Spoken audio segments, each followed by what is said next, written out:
Welcome to Oxford Real Estate Insights and our podcast on real estate research and practice, the Property Pod. I'm the AI voice of your host, Martin Schmalz, and today we're diving deep into fascinating new research that reveals how remote work is fundamentally reshaping our cities. The COVID-19 pandemic changed how we work in ways we're still understanding. While much attention has focused on residential markets and the suburban migration, today we're exploring a comprehensive study that examines what's happening to office markets within cities themselves. The research comes from Olivier Denagiscarde at the University of Paris, who conducted an intricate analysis of office markets across 233 municipalities in the Paris metropolitan area. What makes this study particularly compelling is both its scope and timing. We're looking at the largest office market in Europe through 2023, giving us real insight into post-pandemic dynamics rather than just crisis effects. Let me walk you through what Denagiscarde discovered, because the implications extend far beyond Paris. The setup and methodology. First, let's understand how this research was conducted, because the methodology is quite sophisticated. Denagiscarde faced a challenge that many researchers studying remote work encounter. How do you measure telework adoption at a fine geographic scale? His solution was to build on work by Dingle and Niemann, who classified occupations by their teleworkability based on task content. Denagiscarde applied this to French occupation classifications and combined it with 2019 employment data for each municipality. This created a WFH exposure indicator for every area, showing how susceptible local workplaces were to remote work adoption.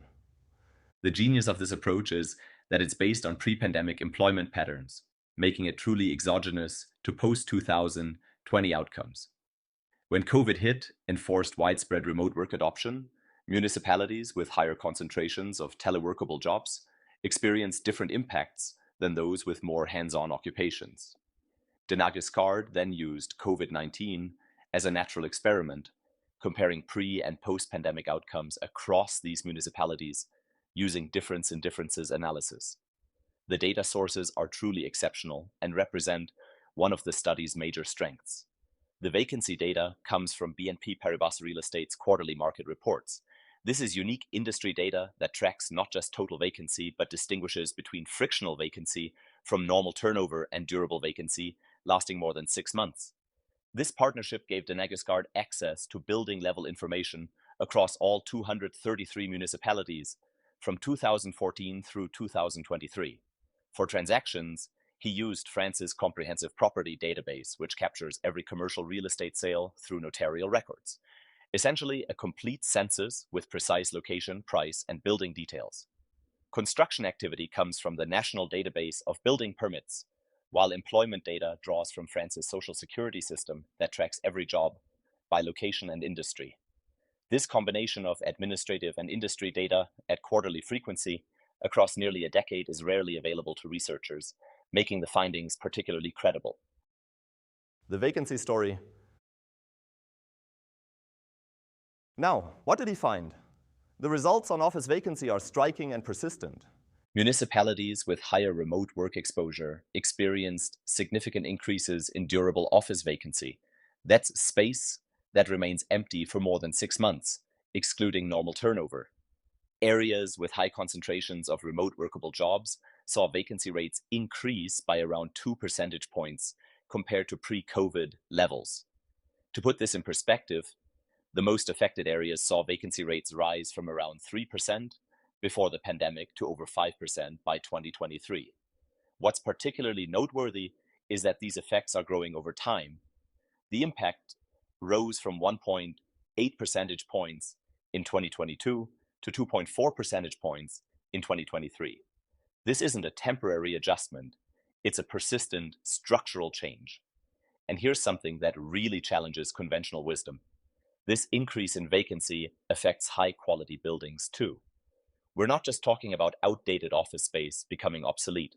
Even the newest and best buildings, recently delivered offices and refurbished properties in affected areas, are experiencing rising vacancy rates. This suggests the phenomenon goes beyond simple obsolescence of older stock.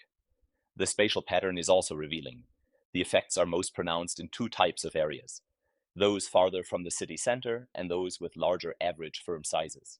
This suggests something interesting is happening with firm location decisions. To make this concrete, think about the contrast between peripheral business districts and downtown core areas. The peripheral business parks, dominated by large corporate headquarters, but farther from central transport hubs, exemplify the areas hit hardest by rising vacancy.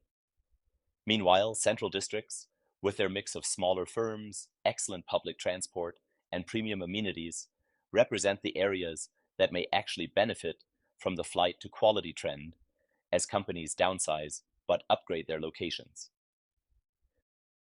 The centralization hypothesis. This spatial pattern points to what urban economists have theorized but rarely observed empirically. Remote work may actually be driving centralization, not decentralization, of office space. What's happening is something called flight to quality, companies abandoning cheaper peripheral offices for smaller but better located premium space. Here's the simple logic. If you only need half the office space because of remote work, you can afford to pay twice the rent per square meter.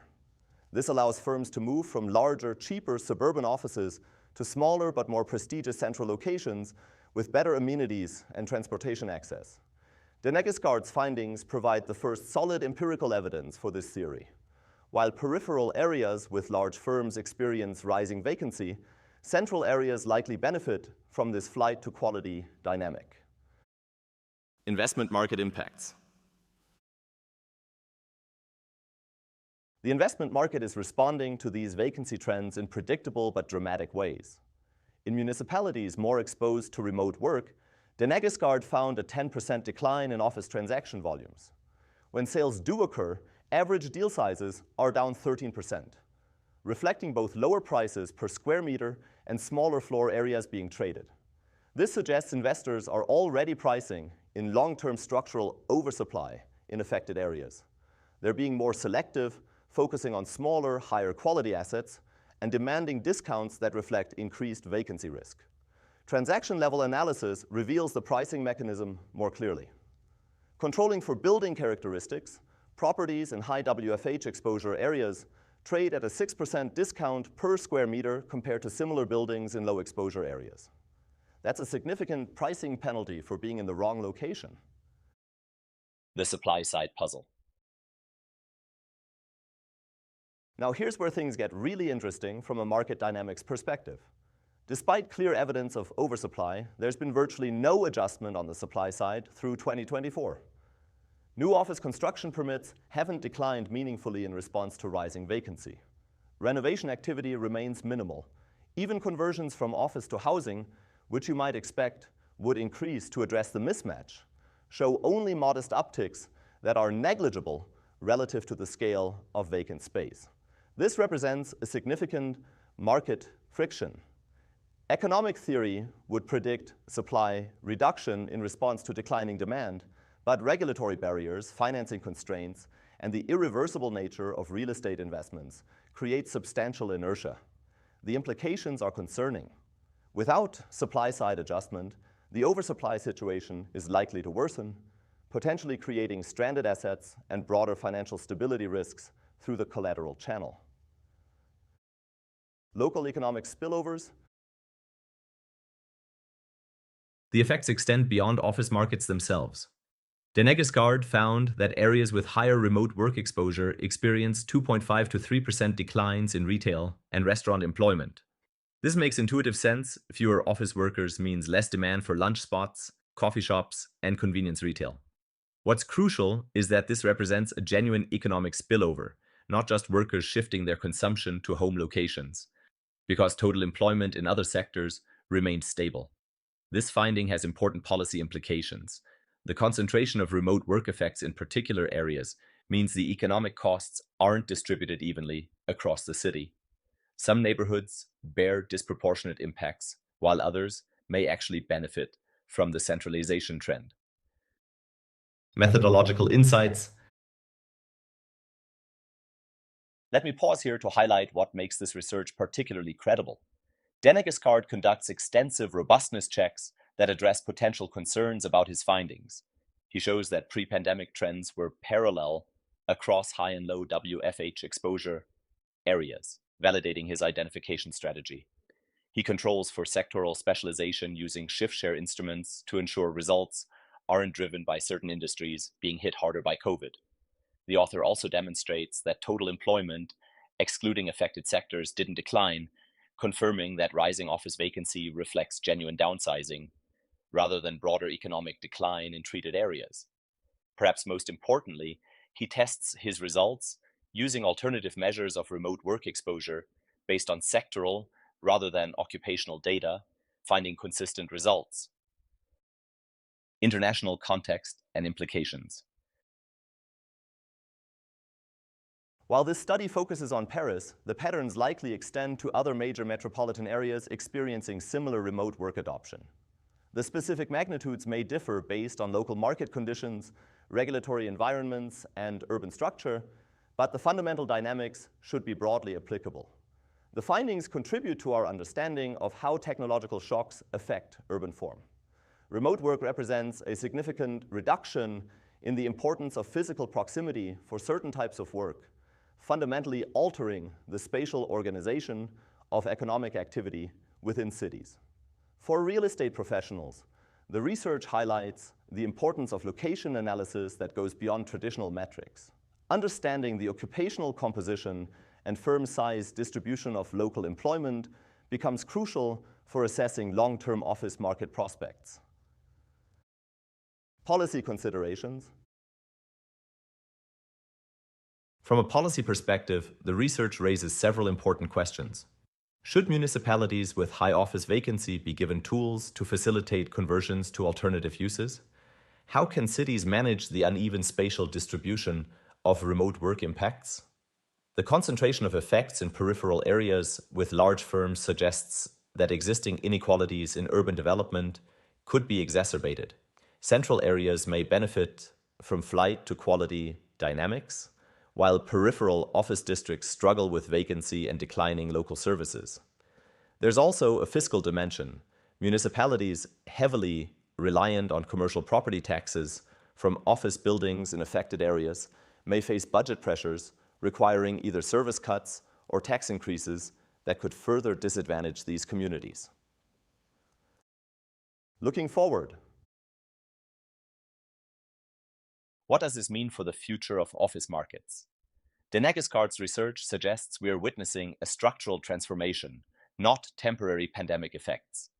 The persistence and growth of vacancy impacts through 2023 indicate that remote work has permanently altered demand for office space. However, the story isn't simply one of declining demand, it's more nuanced. We're seeing a reorganization of how and where office space is used. Total demand may be lower, but there's also a shift toward higher quality, better located space. This creates both challenges and opportunities. Areas with obsolete or poorly located office stock face genuine difficulties, but central locations with high-quality buildings may actually benefit from increased demand intensity, even if total square footage demanded declines. The supply-side rigidities observed in Paris point to a broader challenge for commercial real estate markets. Unlike other markets, where supply can adjust relatively quickly to demand shifts, the built environment changes slowly. This creates potential for extended periods of mismatch. Research frontiers. This study opens several avenues for future research. First, we need similar analyses for other metropolitan areas to understand how local characteristics affect the patterns observed in Paris. Second, longer-term studies will reveal whether supply-side adjustments eventually occur, or whether regulatory and financial frictions prevent efficient market clearing indefinitely. Third, the interaction between office market changes and broader urban development patterns deserves attention. How do these dynamics affect residential markets, transportation systems, and municipal finances over time? Conclusion? Denagiscarde's research provides crucial evidence about how remote work is reshaping cities from within. The key insight is that remote work doesn't simply reduce demand for office space uniformly. It creates complex spatial patterns that reflect changing preferences for location quality and accessibility. For anyone involved in commercial real estate, urban planning, or municipal policy, these findings suggest the need for more sophisticated spatial analysis that accounts for occupational composition, firm characteristics, and location attributes. The persistence of effects through 2023 indicates we're dealing with permanent structural change rather than temporary adjustment. Understanding these patterns will be essential for making sound investment and policy decisions in the post-pandemic urban economy. The office building may not be dead, but it's certainly being reborn in new forms and places. This research helps us understand where and why. That's our deep dive into cutting-edge research on remote work and office markets. The findings reveal how technological change can create complex urban dynamics that extend far beyond the initial sector affected. Thanks for joining us on the Property Pod from Oxford Real Estate Insights. Don't forget to subscribe for more research insights on the future of real estate. I'm the AI voice of Martin Schmalz, and we'll see you next time.